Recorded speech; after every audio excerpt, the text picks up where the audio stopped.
Namaste to everyone. My name is Master Praveen. Basically, I am from India, but at presently I am working in Vietnam. So this video is making specially for the Sedona Yoga Festival. I was very much excited for this festival, and I was quite waiting for the last 2 years for this festival. And I'm very much thankful for the Sedona Yoga Festival that they give me the chance to participate, and they give me the 2 events, one for the yoga dance and one for the fall in love with backbend. And I used to be a watch on that website and on the Sedona Yoga Festival on the web links that a lot of practitioners, a lot of students, they only register my workshop in that event. But suddenly, the coronavirus problem is happened in all over this world. So, and that's why we all have to be cancel this event. Even I have to be also cancel this event. So first we talk about this problem, but this is like a disaster everywhere. All the world is passing this very much painful situation. So you all know some precautions that be safe, be with family, stay at home. And precautions you all know: wash your hand, do not go in the public place, crowded place, and keep continuous your yoga practice, be healthy lifestyle, eat healthy, stay healthy. So that what we are also following. Also, I also come back from Vietnam, now in my home country. I'm in my family in India this time. So that's why we are planning to start the online yoga classes. So I'm also making this special video for this event. This event is basically this video I will talk about the backbending, because my initial topic was the yoga dance and the fall in love with the backbend. So in this workshop, in this event, I will try to make some different videos, and I will try to cover some basic part of the backbending. So in the backbending, first there are a lot of things to know in the backbending, like I write down some contents here, like what is backbending, importance of the backbending, the level of the backbending, common injuries and the limitation during the backbending, spine movement, the neck movement, the core principles of the backbending and the back pain. These are the very misperception about the backbending. And how backbending works, like on different part of the body, and the basic level in the backbending asanas, and then basic backbending level, intermediate level, advanced level, and how you can be take on when we talk about some different practice and the different asanas. So in different asanas, like your preparatory practice, your options, your modifications, your alignment, your technique, we have to breathe during the backbending, and what kind of props required for the backbending. So we will cover some small part, because almost you are doing the yoga quite a long time, so you all have that information about the backbending. So first we talk about what is backbending. Backbending is just like to body in the arch in the opposing direction that we call in the backbending. I will not go in that much details about it. And importance of backbending, that we all know, we all are very much excited to the backbending. And backbending is one of the very much curiosity and very much excited part of practicing in the yoga asanas. Backbending also create a lot of flexibility in our spine. Level of the backbending, level we can be combined, like in the backbending we can be combined with a basic level, then some intermediate level, and then some advanced level, because each level we had to be prescribed some different kind of the practice, different kind of the asanas. Then we talk about the common injuries and the limitations in the backbending. Common injuries can be happen, like common injuries and the limitation, like the stiffness in the spine, and the pain in the spine, pain in the back, the wrong technique we are using during the practice, the wrong alignment, the wrong breathing technique. So these are some common injuries and common limitations in the backbending. Then we talk about the spine movement. Spine movement, we all know we have the six spine movement.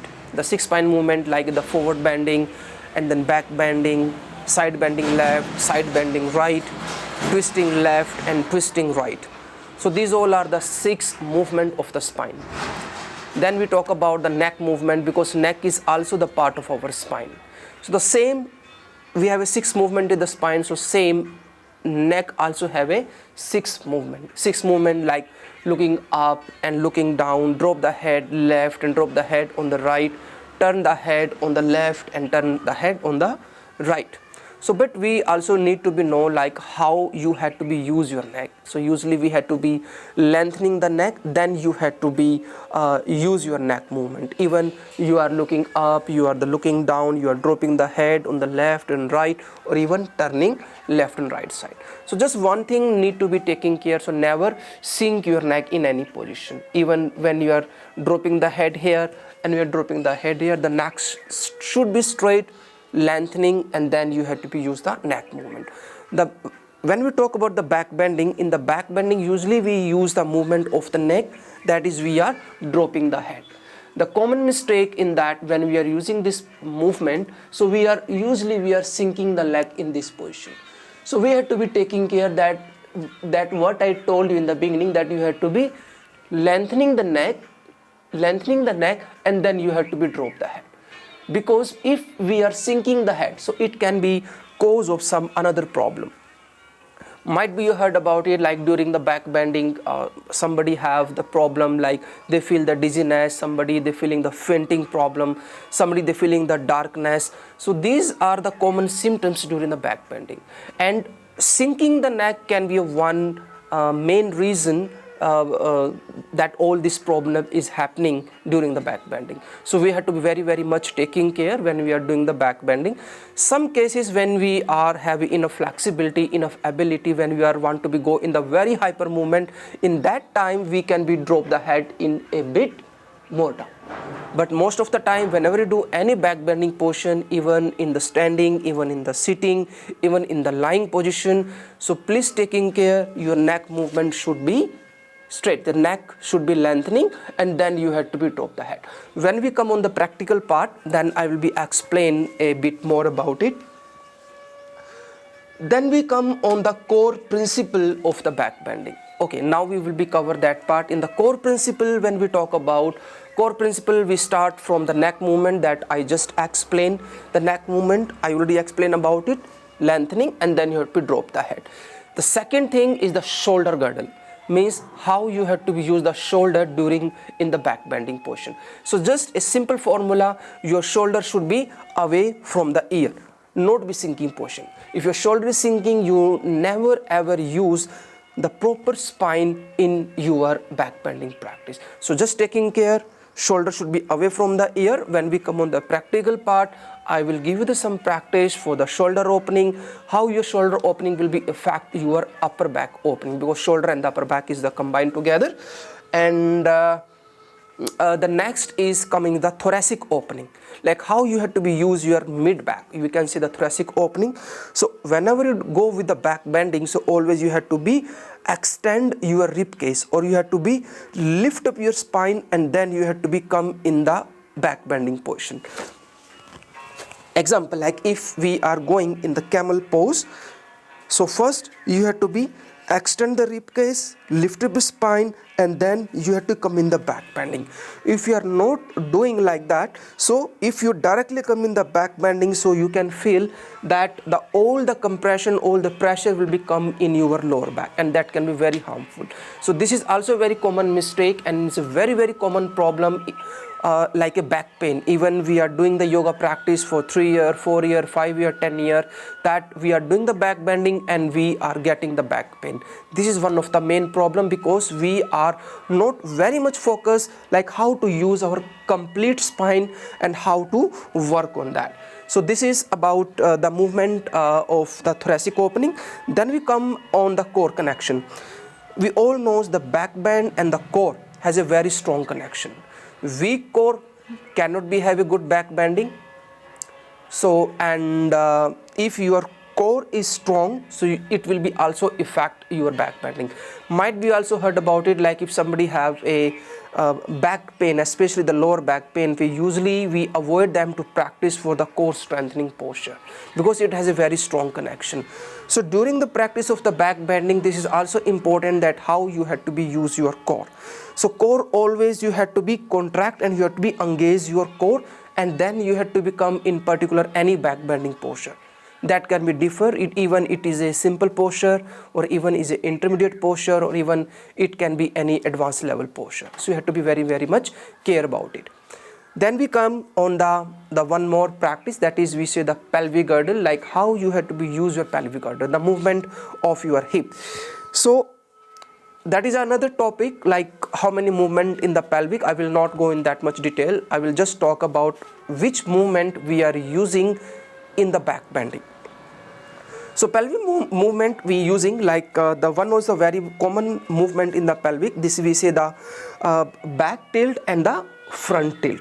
So during the back bending we have to be focused mostly on the front tilt. So there are some different practice. I will take the different session for that, like some different basic practice where you can be feel the back and the front tilt. So during the practice in the back bending, you have to be focused mostly on your front tilt. Front tilt doesn't mean that you have to be pushing the hip like too much on the opposite direction, no. Or you can say it should be in the neutral position. When you come on the neutral position, you have to be work on your core as well, means you have to be engaged and you have to be contract your core also. Then movement should be here, and after you have to be do any back bending posture. And then the main in the core principle, one of the another important is the breathing technique. Breathing technique is also very important. There are some teacher is saying when you inhale then come in the back exhale. Some teacher explaining during the inhalation you have to become in the back bending. I'm not saying what is right, what is wrong. Maybe they have their own logic, but from my experience, what I feel, because I'm also doing the yoga for the last 30 years, what my experience is, once you come in the posture, any posture, even is the back bend, even is the twisting, even is the side bend, even is the forward bend. So first you have to be prepare yourself with the inhalation. Like I'm giving the one simple example. Inhale, and you have to be give the expansion, and with the exhalation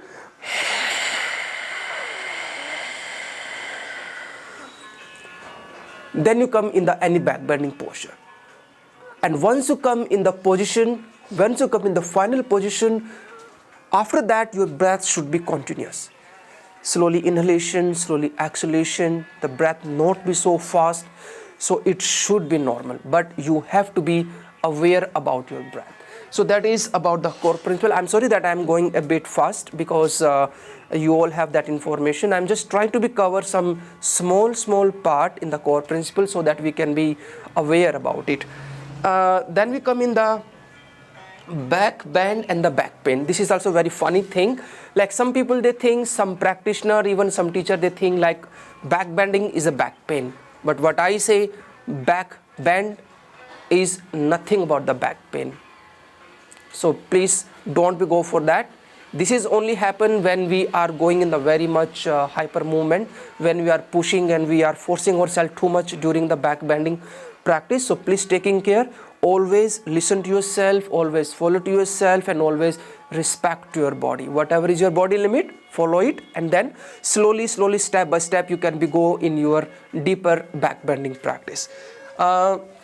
Then we talk about some basic level back bending asanas, then intermediate back bending asanas, advanced level back bending asanas. I hope that you also know that what are the basic level asanas, what are the intermediate level asanas, what are the advanced level asanas. And you can follow my Instagram, you can follow my Facebook, and I have a lot of posts about the back bending on my these social medias, so you can be know more about it. But whatever the practice, whatever the asanas is belong to the all level, you have to be, or we have to be much taking care about it. Like the preparatory practices are very important, and then the modifications are the very important, because modifications means in the one posture you can create on the different level. Then the options is also very important, because one posture you can be create on the basic level, intermediate or the advanced level, because we all have a different body, all have a different flexibility, all have a different capacity, also all have a different strength. So according to that we had to be design the different options or the different variations for the practitioner. The another thing, like the props required for the back bending, like which things you need when you practice in the back bending. So very common thing, you need your one yoga mat, you need the strap, you need the blocks. If you have a yoga wheel, you can use the yoga wheel. You don't have the strap, you have some hand towel, you have some big towel, you have some cloth, you can be use that. Because when I will become in my next video, I will become on the practical part, so then I will let you know how you can be use all this prop during your practice. And you can use the wall also. I will give you some practice like how you can be use the wall during your back bending practice. So this is all just a little brief about the back bending. So the next part will be the practical part. One another thing, if any of you is already having some problem with the back, like if somebody having the back pain, so please do not go for this practice. Somebody is having the shoulder pain, arm pain or any kind of the back pain, so please avoid. You can only watch this video, and whatever tips or whatever practice you feel that you can do it, only that practice you are allowed to do it. So thank you very much guys, and let's wait for my next video. Take care.